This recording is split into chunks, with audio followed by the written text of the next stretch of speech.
Thank you so much for the opportunity to share part of my story for the Myositis Empower Walk. My symptoms began when I was about 10 years old, but I didn't actually receive a diagnosis until I was 14. And over those years, a number of my symptoms progressed significantly. So it first began as extreme fatigue, digestive issues, and muscle symptoms. So looking back, I can clearly see something wasn't quite right. When I was in primary school, I used to take myself off to the school library at lunchtime, put out cushions and try to take a nap. I had a number of other muscle symptoms at the time, so I used to strain muscles anytime I did any sort of physical activity. I also had some pain, so it kind of ranged from achy, burning, squeezing, sometimes even like something was eating my muscles from the inside.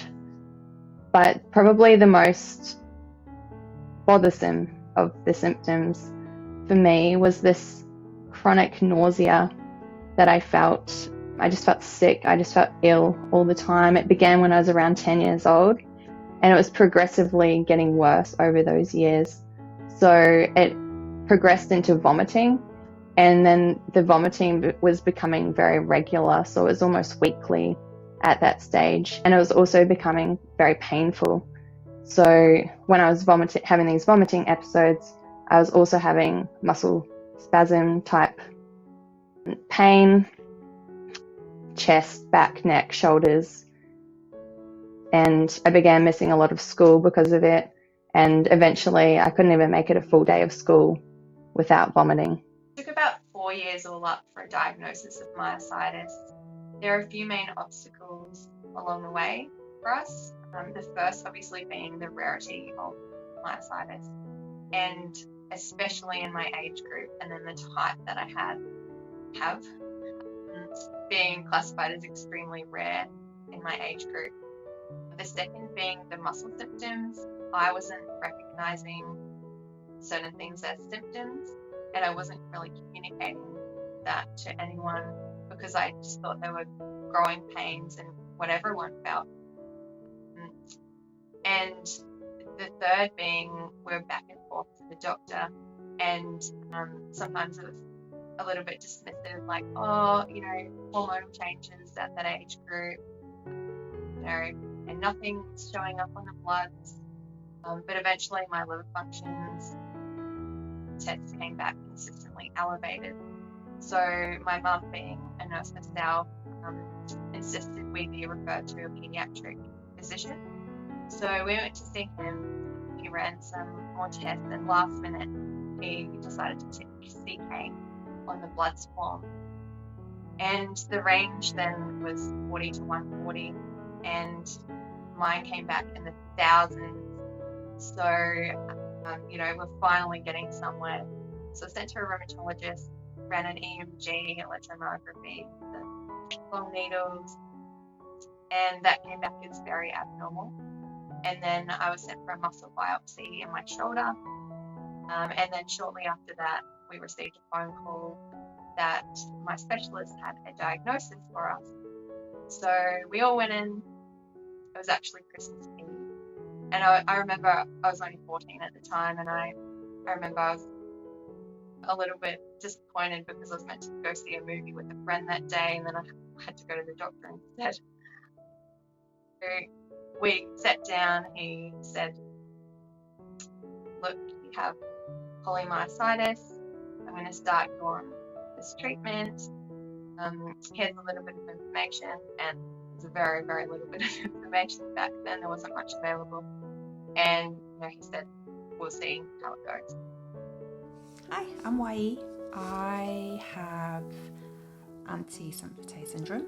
I first started experiencing symptoms around late last year. It was November. I remember coming home from work one day, and I was supposed to go to a concert with my husband, but I couldn't go because I felt very cold, and I immediately just went to bed. I found it kind of hard to move because I was really hot but cold at the same time. Just a few days later, I went to, I was walking up a stadium with my husband to watch a hockey game, And as I was walking up these steps, I just struggled to breathe and found it very odd, because I'm normally I was a very active person. So I decided to speak to a doctor online, and he told me to do an x-ray and then some blood tests, and he initially told me that you have pneumonia, so he gave me some antibiotics. But as I was on on the medication, my symptoms got very worse, so I struggled getting change. I couldn't lift my arms above my head. I struggled to get out of bed. It felt like something was pushing me down. So those were my initial symptoms. It was, I think after finishing my medication, I went to my primary care doctor, and she gave me more blood tests because she was just baffled. She was like, okay, you're a healthy 30-something-year-old. We need to figure out what's going on. So yeah, she gave me more blood tests, and one of the blood tests said that my CK levels were close to 15,000. So she immediately referred me to a rheumatologist, and we went from there, really. I had to do loads of tests. More blood tests, and then I had to do an MRI scan for my arm and my legs, and I think it was just one side, and then a CT scan for my chest, just to see if there was anything going on with my lungs. I took an EMG test to test the nerves in my muscles to assess whether or not I have myositis. And yeah, because of those tests, she was able to determine that I have anti-Semitic syndrome. It's a collection of multiple autoimmune diseases. So I have polymyositis, I have interstitial lung disease, so hence the breathing issues, and then I have mechanic's hands, which is like dry skin on your fingertips, and then I have suspected Raynaud's, which caused me to lose, I guess, like the blood flow to like some of my fingertips, to my fingers.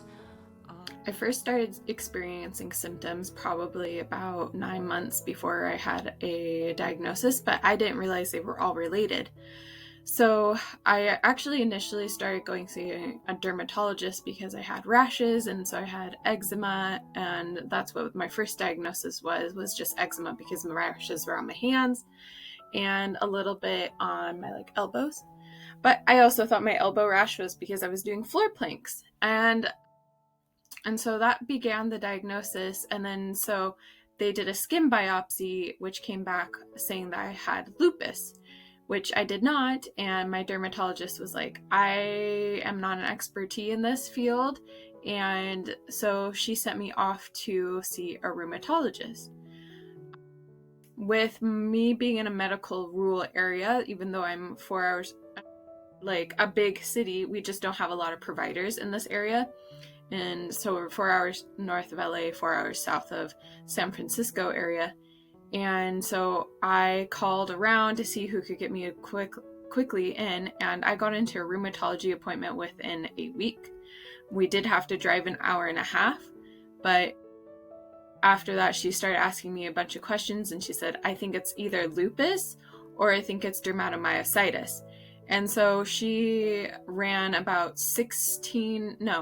19 blood tests plus some other tests. And I didn't do a muscle biopsy, but I did the myositis blood panel. And a week later, I had a diagnosis of a high positive for MDA5 dermatomyositis. And that, the biggest obstacle was the fact that I had to leave my hometown and have to drive to go receive the proper care. And so that was difficult. But it wasn't until the rheumatologist started asking me all of these questions I started realizing everything was connecting. I was achy and sore. I wasn't weak, but I was just tired all the time. I had rashes, not just on my hands, and I had them on my feet and my ears, and I was losing hair. It was all sorts of different things that were going on. I dealt with it pretty well, actually, at the beginning. I did grieve a lot, though, and I had to keep moving forward. All right. Hi, everyone. My name is Ashley Rep. Honestly, think I experienced symptoms longer than what I really think of being symptoms. So I'm pretty sure they started in early college for me, so probably around 18. I remember I was on our varsity cheerleading team in college, and I remember thinking like, wow, my joints feel a little bit funny, my toes feel a little bit funny, my hands keep kind of swelling up, but I really attributed it to going to school in the cold Northeast winters, but also being really active and being involved in a sport that had a lot of impact on my joints. As I got a little bit older, I went into law school. That's really when I started thinking, wow, I am having a lot of strange symptoms all the time. My hands and joints swelling. I'm starting to get some low-grade fevers pretty often. I'm just rashy. I really attributed this to stress because now I am in a really stressful academic program, and the only explanation would be stress related. I went and saw a general practitioner. She sent me to a rheumatologist, and the rheumatologist pretty quickly, without doing any investigation, dismissed me and said, yeah, I don't know what to tell you. You're in law school and getting your master's, you're going to be stressed, and these just seem like stress symptoms. After I took the bar exam in 2016, things started getting notably worse for me. So my mom and my OBGYN actually encouraged me to go back to the rheumatologist. And again, I kind of got dismissed. Beginning of the pandemic, that's really when things kind of solidified for me. In March of 2020, kind of at the height of the chaos of the COVID-19 outbreak and pandemic, I woke up in the morning with a horrible, horrible rash on my face. My eyes were completely swollen shut, and they were bright purple. And I took a photo of them and I sent them to the rheumatologist that I had started working with, who decided that she was pretty sure I had some sort of rheumatological disease, but she wasn't quite able to pinpoint what it was at that point. She said, we need to wait for kind of a symptom that's going to give us some grounding, because right now it kind of looks vaguely like a lot of things like lupus or a rheumatoid arthritis. But then I got this heliotrope rash, and that heliotrope rash was the dead giveaway that kind of led us down the right path to diagnosis. So I was officially diagnosed with amyopathic dermatomyositis in April of 2020.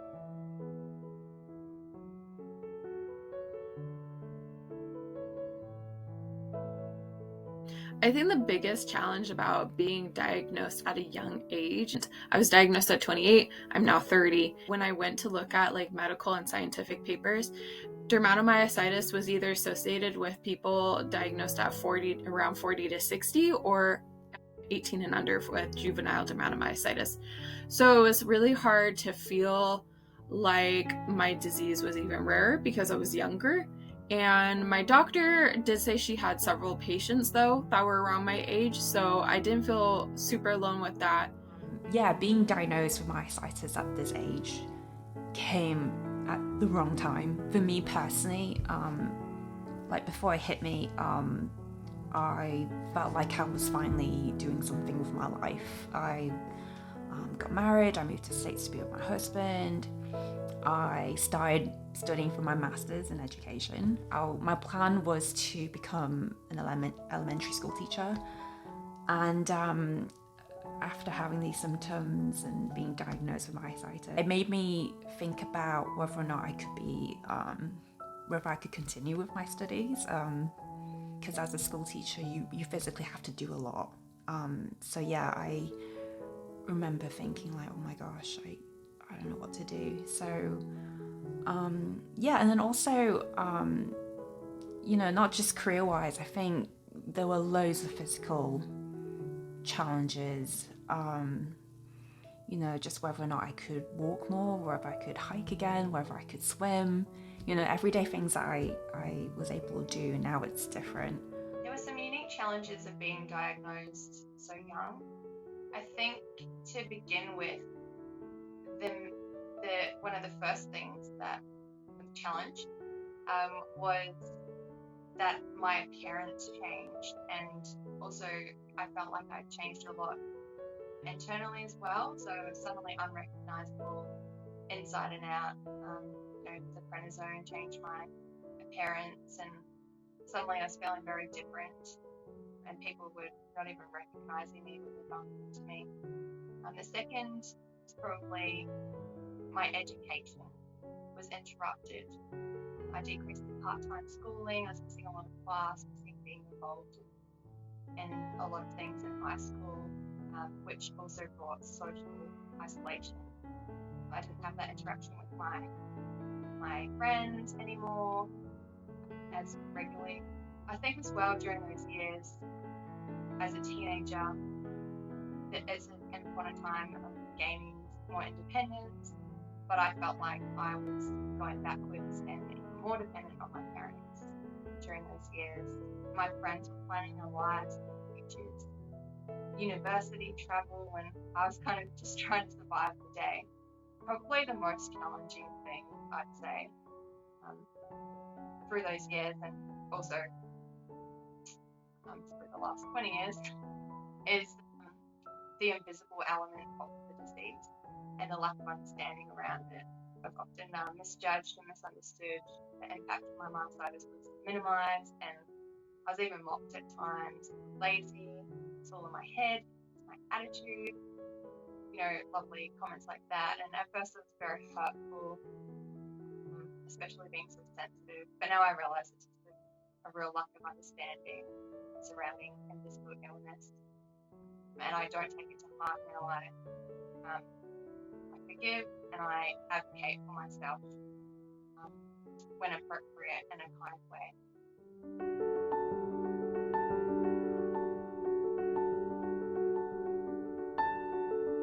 My family was pretty amazing about supporting me with my diagnosis. It was really hard for my mom. I was diagnosed officially the day before her birthday in 2020, and I'm pretty sure that was one of her worst birthdays. She cried quite a bit. I remember my now husband hugging her and just telling her it's gonna be okay. I think it's really hard for a mom to look at her 27-year-old daughter and have confidence that those words have meaning and that everything is going to be all right in some way, shape, or form. So she had a really hard time, but she was great. She went to lots of doctor's appointments with me. She was a fierce advocate for me. She did lots of research. It was an opportunity for Griffin, my husband, and I to get really close about something that was really vulnerable. We had been dating for a couple of years when I was diagnosed, but we were not yet engaged. I remember breaking down to him and just saying, like, are you still going to be with me if I can't walk anymore, if I need a wheelchair, if I need other assistance? Are you still going to want to be with me if I can't have kids? Just lots of things with all of these unknown variables when you get a diagnosis like this. And he was incredible. I remember him saying, like, well, I love you for who you are. It's not the things you can do. It's not how fast you can run. It's not how well you do in a courtroom. I love you for who you are as a person. And so that's not going to change because of this diagnosis. And I found a lot of comfort in that. I think in some ways it's given opportunity to my family to kind of rally around something that needs more attention. They've been awesome. They do the Empower Walk with me virtually every year. They help me raise money. They love to get me cute things with zebras on them because we're the rare disease. To be honest, I struggled telling my family about my condition at first. So I first told my sisters because I talked to them more, and but yeah, they were very just very positive. And eventually when I finally had the guts to talk to my mum and dad, I think I was really scared about talking to them because my parents are very active people. They're very they just physically move a lot, and when it comes to like obstacles and stuff in life, they just tackle it head on. And so when I when I was trying to tell them about my diagnosis, yeah, they were actually very supportive, very, yeah, just they always told me, like, look, just listen to doctors, take your medication, and most importantly, rest. So yeah, it was really surprising, but yeah, I feel very lucky that they were very supportive of me. My family were great supports throughout my myositis journey, especially my parents in the beginning and even still now. So my mum's a nurse. She was very practical in her support. She would always push me to keep going. She would always advocate for me. She'd try to connect me with others and also extra support. She also has a great sense of humour, so that was great and really helpful. All I remember about my EMG was her cracking jokes at the foot of the bed. So my dad, he gave me amazing pep talks. So I used to get quite upset sometimes, and he used to come and talk to me and give me all sorts of amazing analogies, like fly like a bird above the pain, and just he was just so encouraging.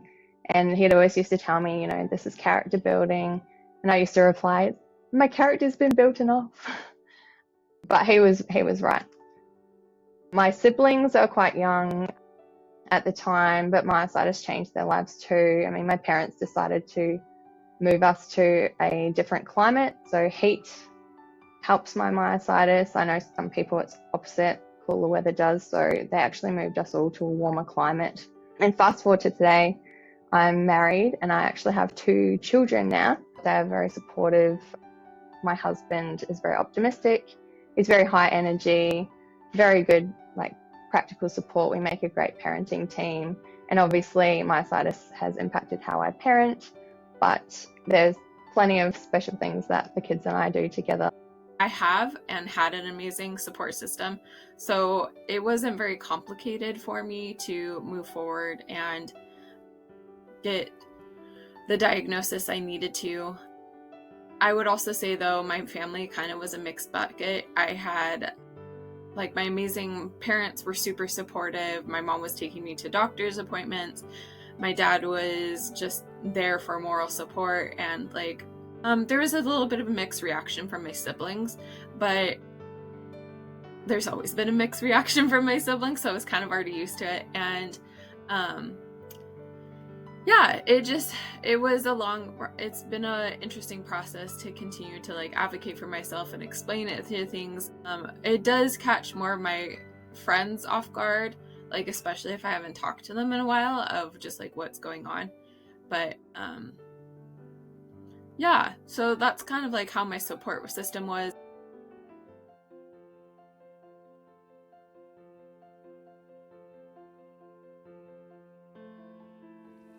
Oh God, my daily life and routine has changed so much. So right now I am not working. I'm currently on leave from my work. So I normally work with kids, and it's a very active job. I have to walk a lot, make sure the kids are okay. Since my symptoms started, I just haven't been able to have as much energy. I try and walk a little bit. So my doctor suggested to try and stay active, even if it's just 10 minutes a day. I think the biggest hobbies I had to give up were, like, hiking's a huge one for me. I used to love hiking, just being able to walk and then, like, just reach the top of the trail. Like, when you get there, it's like a huge sense of achievement. I think that's the one thing I really miss doing. I'm really glad I'm able to walk now, thanks to my medication, but I don't know if I can get to that stage again, but I'd love to. But yeah, I had to give up a lot of things, and it was hard. I think the biggest changes I had in my routine and just my life was I had to give up a lot of simple things at the beginning of my diagnosis because my hands hurt so bad. I also had to stop doing a lot of things that involved a lot of wrist work. So, like, for me, that's chopping, and opening jars. I got like a jar opener and everything like that. Typing was hard. I couldn't write or draw or do anything with a pen or pencil for a really long time. And I was also just so tired, and still am super tired. The fatigue is so real. It was just like little things I noticed, like clasping a necklace around me. I also was just hyper aware of reactionary stuff. Like, I don't wear earrings a ton. My clothing, like, it has to be super soft. I can't do linen. I can't do sometimes 100% cotton. To like put a pause. And I paused my life educationally and like career-wise for a year, just because I had to figure out what to do next. It can be challenging, but you just can't lose hope. That's the biggest thing, is you can't lose hope, and you have to remember to be flexible and adaptable. My life has changed significantly since my diagnosis, but the changes have been very gradual. I actually do remember reading very early on that a person with myositis will need to take frequent rest throughout the day. And that's been a very accurate description of my experience and my journey with myositis, learning how to focus on quality over quantity when it comes to different things. Finding the shortcuts has been really helpful as well. So I have a beach trolley I take around the house to put my washing basket in or groceries. I've made some bigger lifestyle changes, moved to a warmer climate. Heat helps me. I've experimented with food, so I'm on an anti-inflammatory diet, which works quite well for my body. The vomiting factor with the physical activity has been a bit of a challenge, but I've experimented over the years as to what threshold I can kind of reach before that happens. And I'm very good at reading my body now, so it very rarely happens. Adapted to parenting and in many ways. You know, I knew pretty early on I wouldn't be able to be that mum who was out every day or involved in a lot of activities. But, you know, 1 or 2 outings a week sort of thing, but would have people over, or I'd invest in the other activities. And practically, I mean, I never used like a baby carrier. We got a really lightweight pram. We did sitting down cuddles instead of me lifting them up, and I just adapted and changed. I just had to learn to be a little bit more flexible. Again, I'm being type A, being pretty rigid. I don't like deviating from what my normal is. I don't like when I have a flare up and it's uncomfortable to go run, but I've gotten a lot better at pivoting and saying, you know what, running right now doesn't feel great on my joints, so I might do a low impact bike ride or a Peloton ride, and kind of just having that flexibility, and knowing that my symptoms as they stand right now might not be the symptoms I have always. So things might get worse, things might get better, and just dealing with that unknown and saying, like, I've got to meet myself where I'm at, which I say with such confidence to this camera and you all right now, but that's not actually how I am as a person. So there's a lot of internal strife when I have to do these pivots. But I think in some ways, my hobbies and activities actually got a lot easier for me once I got diagnosed, because I finally got treated. And having treatment and having my symptoms better managed just made day-to-day so much easier. I remember there were times where I'd have to pass the Frank's Red Hot bottle to my husband to open because pushing that lid up hurt my fingers too much. So there were a lot of things that just got a lot better. You know, like now I can open my hot sauce pretty regularly on my own, which is great.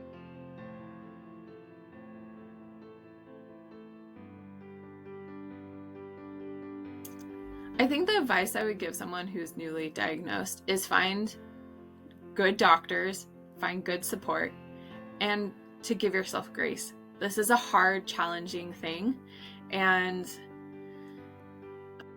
you just gotta have good people around you. And also, you also have to have boundaries. Like, your family and friends were there before all of this happened, and some people don't know how to react around illness. And so I try and keep a lot of my conversations with those established things not about myositis. I leave that to my doctors who are medically trained. And even though there's no cure, there's ways to approach life to being happy. And you can still be happy and having your symptoms. you just have to adapt a little bit and get accommodations, whether that's in work and school. You just got to find the right people, the right support, the right resources, the right care, and just keep advocating for yourself. When you don't want to do things, let people know. Like, there's a medication that is often used for myositis. I told them, no, I don't want to do that. And that's totally fine. That's my own journey. And you just got to move forward and just continue to have hope. And I know that's hard, but you just got to keep walking forward if you can, and find the ways to still live your life in an adjusted way. Like, this is going to be a bit of a roller coaster. You are never alone. Very important one. I would say to myself, run your own race. Don't compare yourself to other people. Don't compare yourself to your peers. You know, focus on working with your myositis, not against it. Changing and adapting and acknowledging it and embracing it in some ways. Your identity and value is not in what you do, but in who you are. You know, your level of productivity has nothing to do with your value as a person. Keep going, keep hoping, because you never know what's around the corner. I think my advice to someone who has recently been diagnosed with myositis is to appreciate the things you can do. I think that was the one thing I really learned during the progress of my diagnosis. I feel like it helps me stay grounded and focus on staying positive. Even though there's a lot of stuff I can't do, there's still stuff I can do with my friends. So, things like playing board games, watching a movie together, just hanging out. Whoever who's just been diagnosed, think of the things you can do and stick with that. I feel like because of that, I think you'll start to appreciate, the friends who want to help you and be with you. Give yourself grace. It's hard being told that your life is going to be a little bit different. And I think sometimes there's a little bit of happiness in living in the unknown before you get diagnosed. It's that ignorance is bliss sort of thing. Giving yourself grace and kind of meeting yourself where you're at, I think is so, so important. And additionally, I think finding people that you can trust to share that. And I also recognize we don't all have the privilege of having family or close friends surround us when we have a diagnosis like this. So if you are one of those people that doesn't have a built-in community, reach out and find some community. We're out here. We're across the country, across the world. There's those of us who have been diagnosed with myositis-related diseases and other chronic conditions. And we want to be a support network for people who are newly diagnosed. If you need someone to talk to, I'm here, and I know that there's plenty of other people that would also like to be a resource and provide you with some of that built-in community that you might not have organically.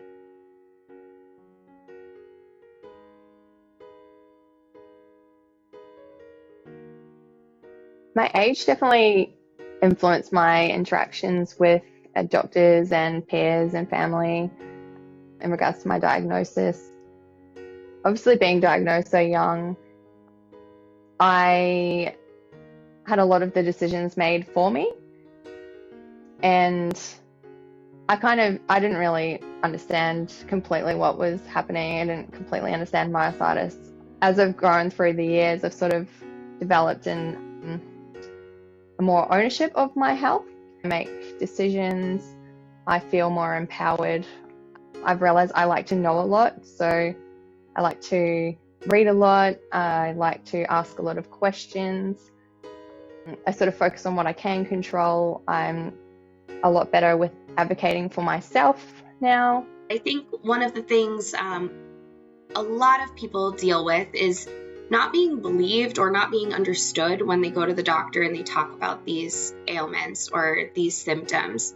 I had seen several rheumatologists over a period of about 5 years, and before I found my incredible rheumatologist. Her name is Dr. Elizabeth Miller at Park Nicollet in Minneapolis, at their St. Louis Park clinic. But she's incredible, just in case anyone's in this area and needs a great rheumatologist. But I had seen a doctor in her practice before that, and he was very dismissive of me. And I know a lot of women deal with being dismissed when they relay their symptoms to a medical provider. But it was hard because I went in and I had been struggling to keep on weight. I was really not feeling great pretty regularly, having these flare-ups where my joints were swelling and I was really rashy and uncomfortable, and being put on prednisone by general practitioner doctors who were sending me back to rheumatologists. And he really wrote me off and said, well, I mean, I don't know. It's probably a fibromyalgia. You're fine. Maybe try being a little less stressed, and but don't do too much yoga because it seems like your joints might be hypermobile. I left that day feeling so dismissed and really feeling like I'm definitely never going to get an answer to this.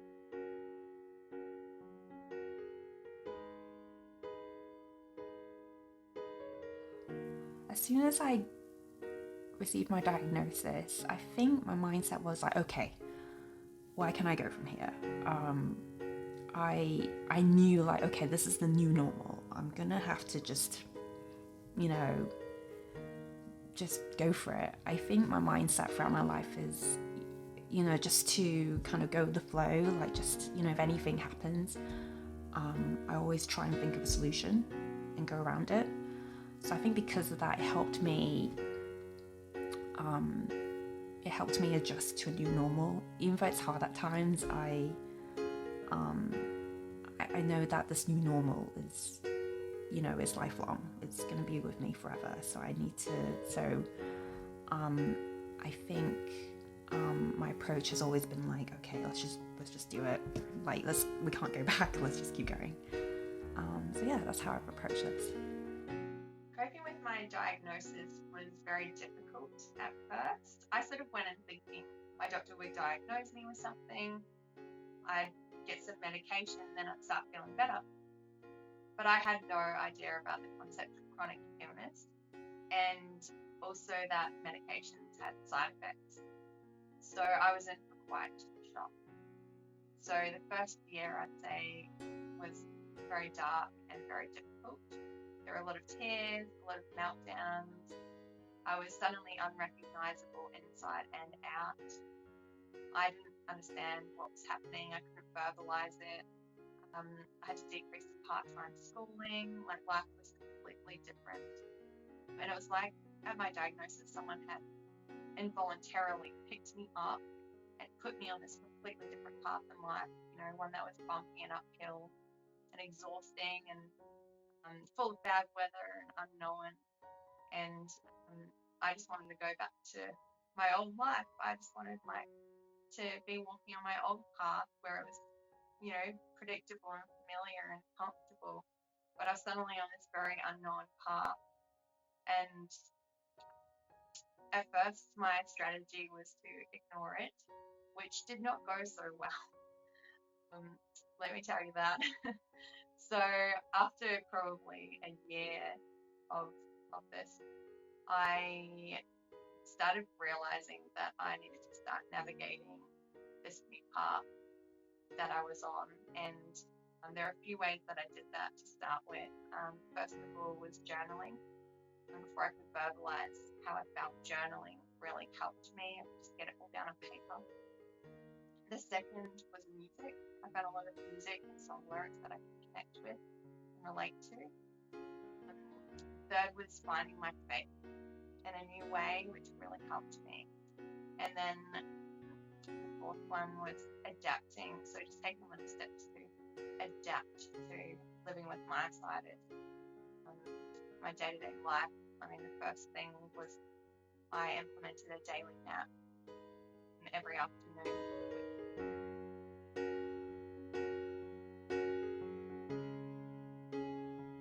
The best thing that you can also do is find support. So I am a volunteer now with Myositis Support and Understanding, but for a few months I was just a member. And then I realized that young adults needed more representation. So I'm the Young Adult Collective Coordinator, whatever the title is. That's what I am doing. But that community has helped me connect with people that have similar diagnosis with like dermatomyositis. Mine's technically clinical amyopathic. I don't have muscle involvement. And so I have a variety of friends that have a variety of symptoms, but they've also gone through a similar journey. Like whenever I have questions, I go to my phone and text my few friends I made, or look at Facebook to see on Myositis Support Facebook, I type in like keywords and it pops up other people have had these struggles. And these interactions have just like boosted me up. There are some days we're all just like, ugh, this is a rough day. And most of the time it's rough for everyone. So you're in good company. You're preaching to the choir. A lot of the complications and decisions that you have to make end up being something that everyone else is already dealing with. And the other factors is that you just got to find those resources too. I have an amazing rheumatologist and I have an amazing dermatologist. My hematologist is great. That's the thing, is like, build a care team that cares about you, including support, including medical, including friend groups, family groups. And also, if your family doesn't know how to react right now, or your symptoms have changed, give them grace too. They're grieving also. They're grieving the change in your life. And also, this is just a hard journey.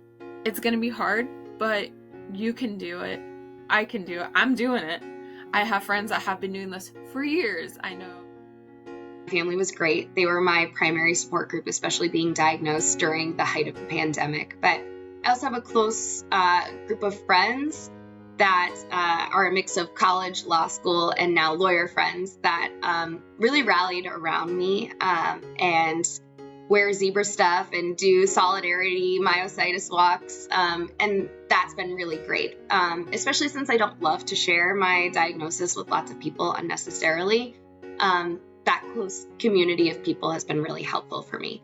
Though they don't understand exactly what I'm going through, they're there to be empathetic and kind and loving, because I really got some incredible friends. Actually, two of my friends, shout out to Becca and Mary, sent me a really adorable rare disease zebra shirt when I was first diagnosed. And so people like that just make you feel really loved and really cared for. Key people in my support system, definitely my husband. He has seen me at my worst when my condition started.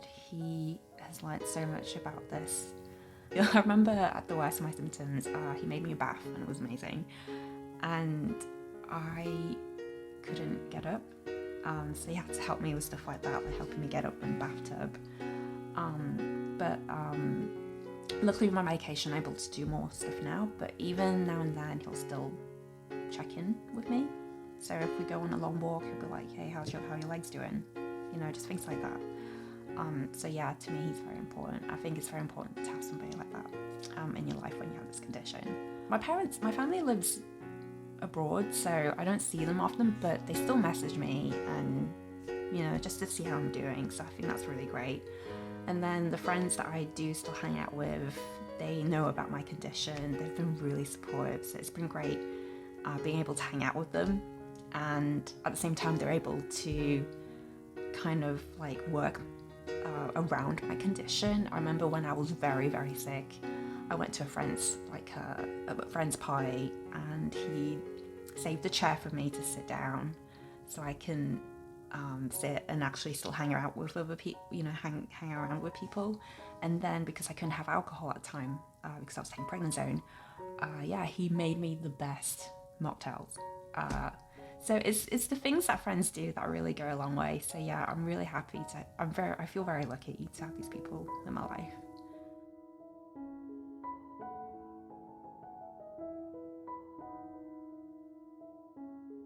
In terms of community or support outside, external of my immediate family and friends, I've not been great about finding community online or myositis support groups.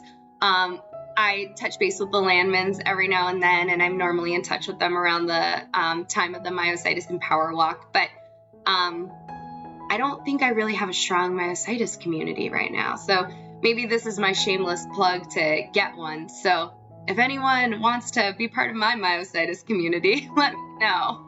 Yeah, the Myositis support group on Facebook and on online, they have been very, very helpful. I love that they do these online meetings, so the Zoom calls or the Clubhouse meetings. I love how they do this regularly, so anyone can just join in when they can, and yeah, I feel like they're very valuable because just by interacting with them, it made me realize, okay, I'm not alone. Even though it's a rare condition, there are still loads of people that have this. And to hear other people going through what I was going through has been just really helpful, making me understand, like, okay, you know, there is a way to live with this new normal, and I'm not the only one having to do this. So it's been reassuring to join these support groups, and I'm really thankful that they exist, and I hope to help them and help others as much as I can, as they have helped me.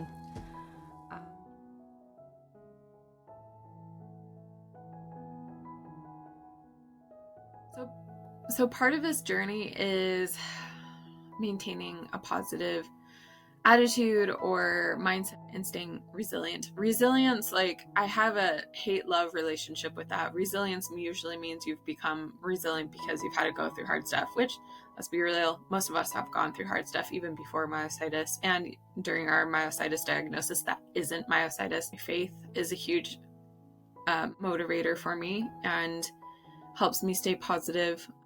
I pray a lot. I go on walks, and most of my walks I'm praying because, you know, it's hard to have those quiet moments to kind of evaluate what's going on in your life. And the other factor is I just connect with people. When I'm having a hard time, I text people, I call people, I video time people, I see people in person. A lot of my friends know if they're sick, they can't be around me. And then I also do things for I serve others. That's a huge part of it. Figuring out how you can serve others to make others feel better is a huge part of my journey. After IVIG week, I made cookies for my neighborhood kids and their families, and that just made me happy. We got to visit, and we got to talk outside, and those are the little moments that really keep me going, and the little interactions with my community that keep me going. And also finding your own foundation, whether that's a faith-based foundation, a community-based foundation, a little bit of everything. You just got to find a good foundation and keep adding to that, because myositis can rock your foundation and it can crack it. And sometimes you have to rebuild that foundation because your foundation was destroyed by the diagnosis. But you can keep moving forward and keep building.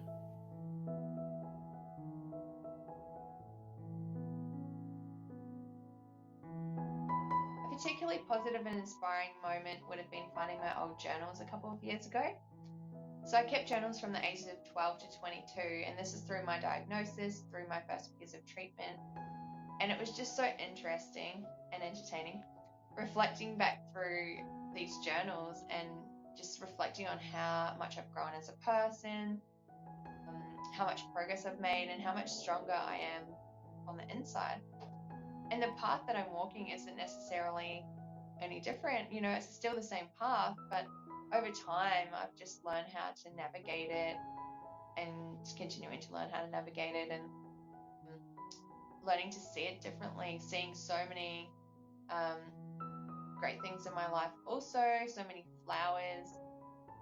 Over the years, I can see how new opportunities and new skills I didn't know were there were uncovered over this journey, and my relationships deepened and met so many interesting and incredible people on this path. And the path is still very unpredictable and unknown, but I know that I just need to keep moving forward, and I know, most importantly, that I'm not alone on the journey. I feel a tremendous sense of accomplishment when I finish a race, for example, and knowing that, I might have had a flare up during a training cycle, but I'm still here and I still got that PR. Those are moments where I feel really excited. Something that's positive or is an inspiring moment in my journey with myositis is I got into master's program and I'm doing it. I'm 5 weeks in, and I often say there's not really good days with myositis, which you might all be like, that's so terrible to hear. But it's like most of the time I'm trugging along. I'm dealing with my arthritis and my skin stuff and the fatigue and the cognitive impairment. But I'm just trugging along. I'm now 5 weeks into a master's program for public health, specifically around community health education, which is a huge victory and achievement for me. This whole disease journey that I've had from the last year and a half to almost 2 years has pushed me into this master's degree. I got into public policy with rare disease. I ended up going to Washington, D.C., which the trip was super hard and super fabulous and super informative. However, it definitely made me flare. But it empowered me in so many ways, and I'm so, so grateful for that. And I got done with DC and I turned in my application for a master's degree, had to do it within 3 weeks, and I found out I got in within 2 weeks after that. And I absolutely love my cohort, and it's just a huge victory for me. You can keep going, keep living. As a young adult, you're gonna have to adjust, but it's worth it.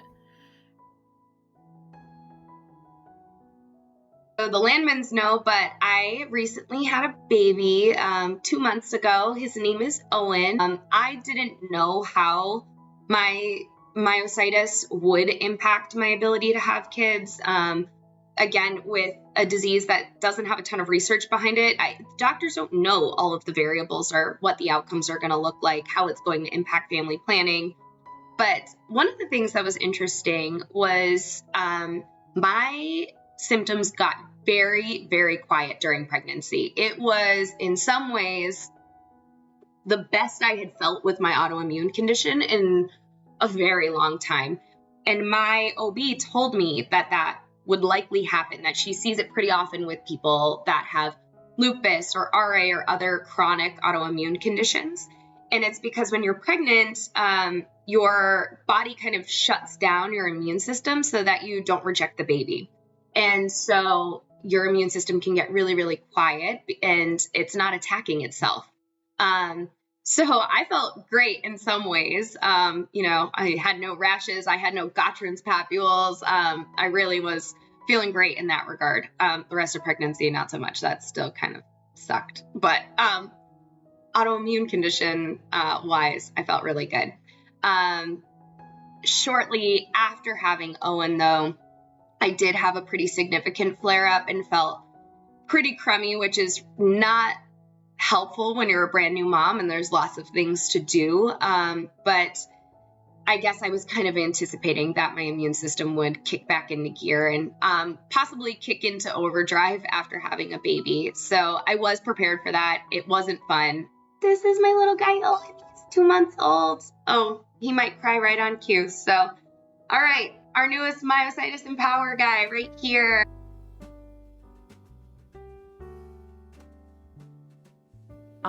My birthday wish is for you guys to keep going. Yeah, keep going, keep walking. Yeah, I hope I'll be able to go to one of those walks physically, but for now I'll do it virtually. I'll definitely do a walk this year. Happy birthday, Myositis Empower Walk. Happy birthday. Have fun this year. So the Myositis Power Walk is turning 5 this year. Whoop whoop. Happy birthday. But what is a birthday wish that I wish to the myositis for this walk and the future is that we can all continue to grow as a community and grow in understanding, grow in empowerment, grow in love, and grow in connection. And happy birthday, Myositis Empower Walk. Woo! It is so incredible that the Myositis Empower Walk is now turning 5. That's just incredible. The Landmans really took a tragedy related to myositis and turned it on its head and made it something positive and incredible and a rallying cry for the need for awareness around these diseases. So I think it's so incredible that they've done this. I think it's so incredible that now we're 5 years out from the original first Myositis Empower Walk. Happy 5th birthday, Myositis Empower Walk. Happy birthday, Myositis Empower Walk.